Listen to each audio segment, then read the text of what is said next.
Hi guys, and welcome back to my channel. Today I am so excited to share with you one of my favorite things that there possibly is to do in Disney, and that is Mickey's Not So Scary Halloween Party. So today I want to share with you some tips and tricks if you are going to the party this year. If you are going to the party this year, I am so jealous. I don't know that I'm going to make it this time around, but I have been to Mickey's Not So Scary Halloween Party at least 2 or 3 times now, and it is the best thing in the world to do in Disney, in my opinion. I absolutely love everything about it. I just think it is such an amazing experience, and if you are lucky enough to be going this time of year and you have not yet purchased your Halloween party tickets, it's totally an investment that I think is really worthwhile. So let me tell you quickly some of the tips that I'm going to go over with you today if you are going to be at Mickey's Not So Scary Halloween Party 2019. So I'm going to tell you first everything that I'm going to cover so that you know if this video is right for you. So we're going to talk a little bit about arrival time. We're going to talk about some of the costume restrictions that they have. I'm also going to discuss some tips on visiting some of the very cool characters that they have at the party. I'll let you know about the treat locations and some tips and tricks about trick-or-treating in the Magic Kingdom. And finally, we're going to discuss the shows and the fireworks and the parade and some tips about that. All right, so let's get started. Okay, first, let's talk about costumes.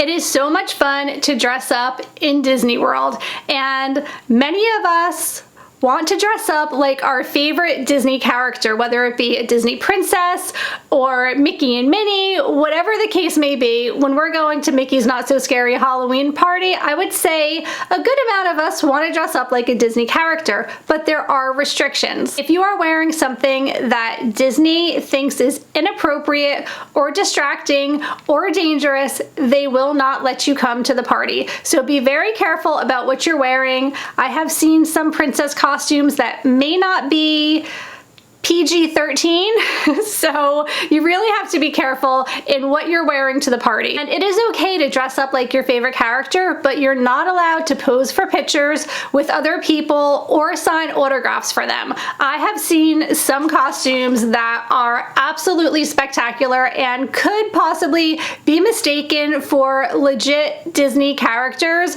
I've seen some amazing Mary Poppins costumes and Disney princess costumes, and it is amazing if you are able to replicate that so well that people actually mistake you for being hired by Disney and being one of the characters at the party, but you're not allowed to pose with other people and you're not allowed to sign autographs. So you have to make it clear to them that although you did a wonderful job with your costume, you're not allowed to do those things, or again, you could be kicked out of the party, and that would be really sad. Also, violent costume props that like surround the entire body are also discouraged, and security may take you out of the park if they find them to be like distracting or dangerous. You want to wear something anyway that you can easily go on rides with and trick-or-treat with, so just make sure that you don't have big things sticking out of you and floating around you. Try to keep it comfortable. Also, costumes are not allowed to drag on the ground, and also capes should not go below the waist, and that's something that I never would have thought of, but the capes have to be above waist level if you're wearing some type of a superhero costume.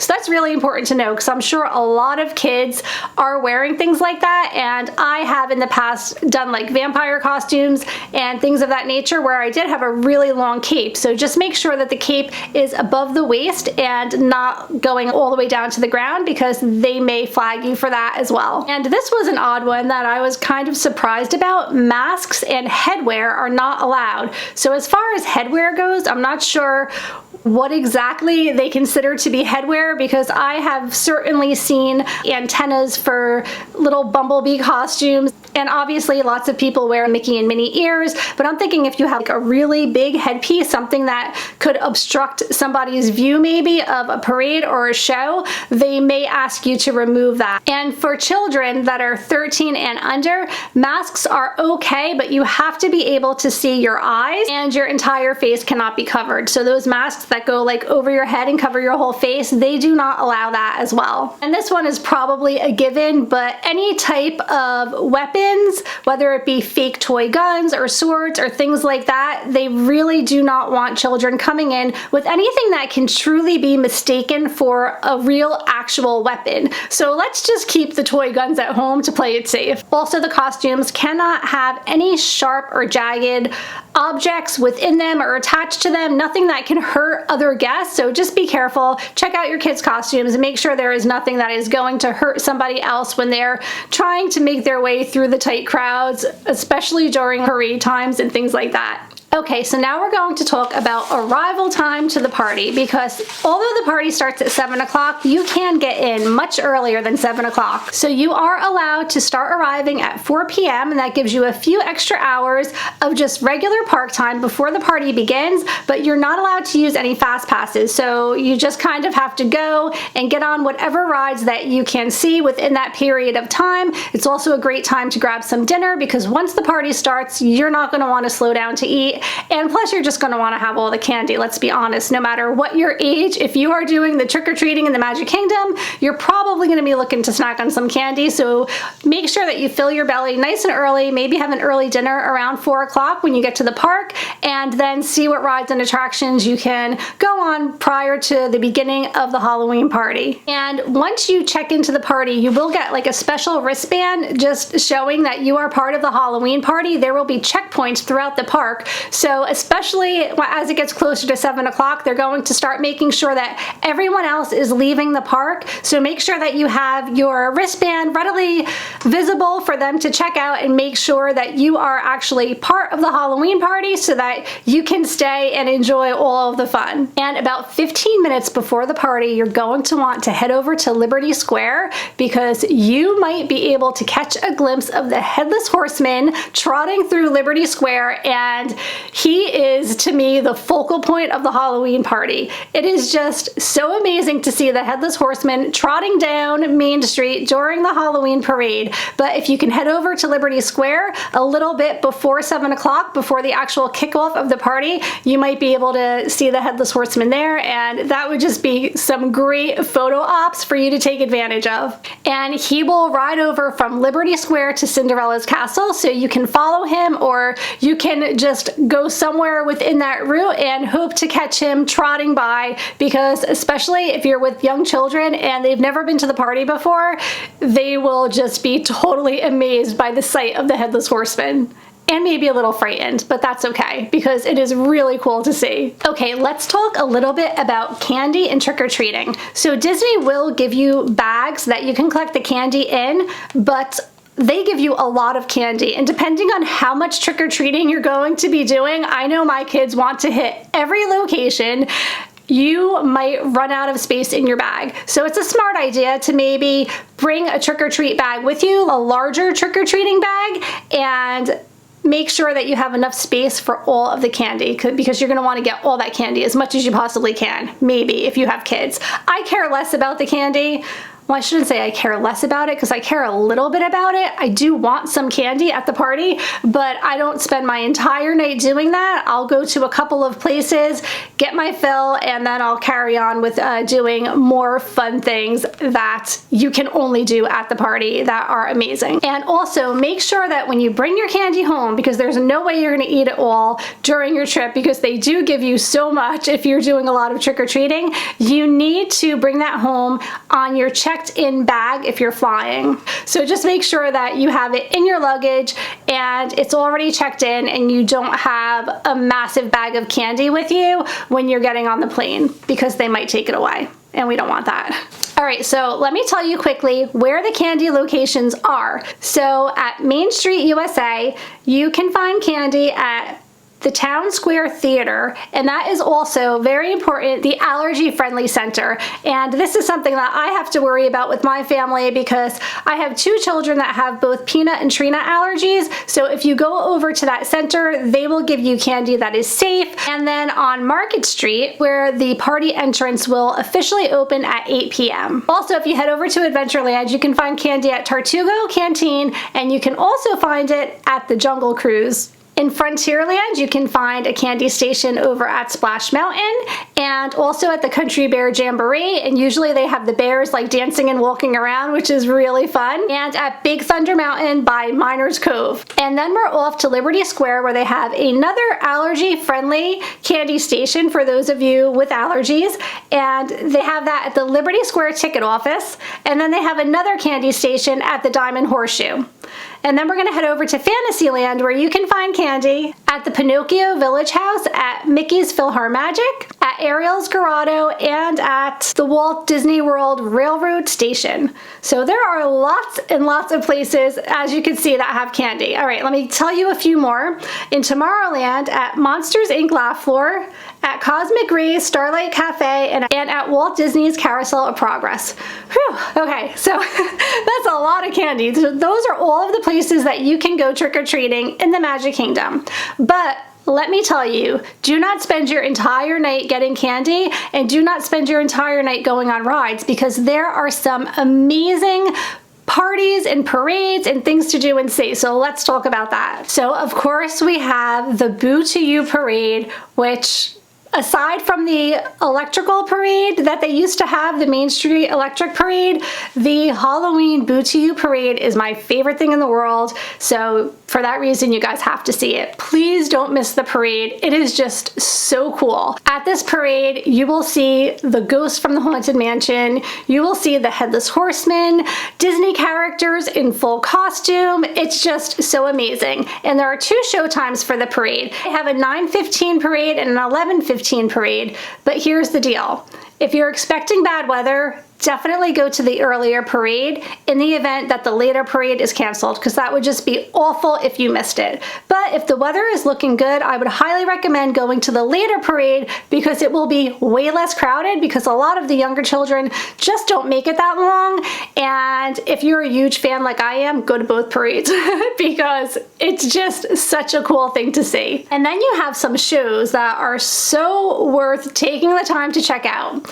So we have Disney's Not So Spooky Spectacular, which is at 10:15 p.m. And then you have the Hocus Pocus Villain Spectacular, which is amazing. If you love Hocus Pocus, the witches from Hocus Pocus look exactly like the characters from the movie, and it is just such a fun show to see. I think adults and children alike will love this show, and the show times for this are 8:30, 10:45, and 12 a.m. I think it would be great to see it at midnight because, I mean, come on, it's like the witching hour, right? And then you have your dance parties that go all night long, and you have the spectacular fireworks that they changed this year, and they made them so amazing. So please do not forget to see the fireworks, because that is like the coolest thing too. And there's just so much to see. I'm so sad that I'm not going. I really want to go. Let me know in the comments below if you are going this year. I'm so jealous. All right, let's talk about the characters.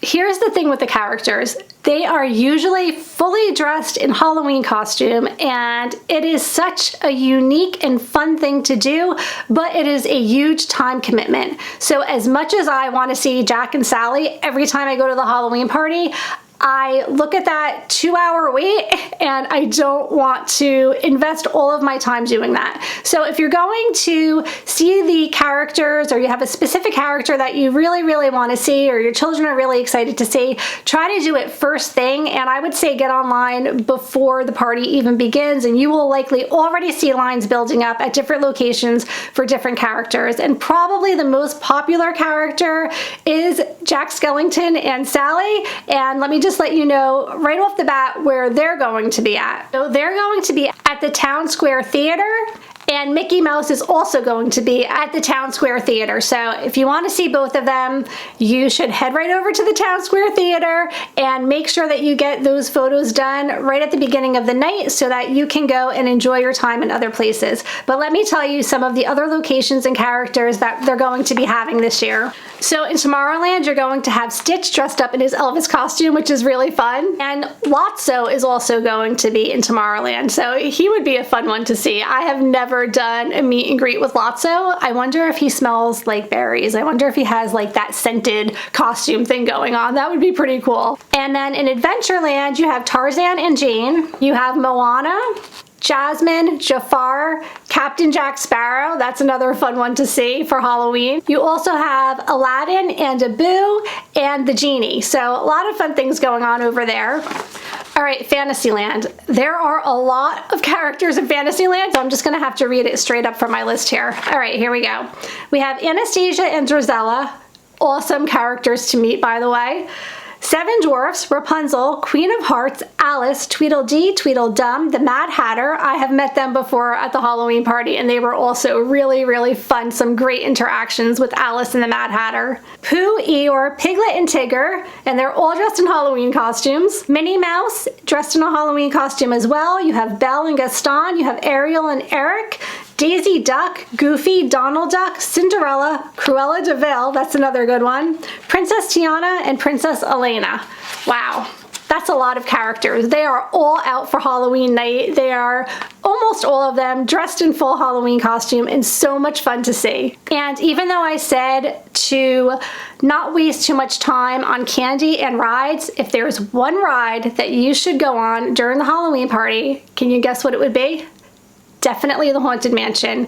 There is so much fun stuff going on at the Haunted Mansion. You will see a ghost on the lawn, and she will be interacting with everyone and mocking them and having conversation with them, and the Haunted Mansion is extra creepy and just not to be missed. Absolutely make sure that you head over to the Haunted Mansion, but wait till it gets dark out because it'll even be more fun and more spooky and perfect for your kickoff to the Halloween season.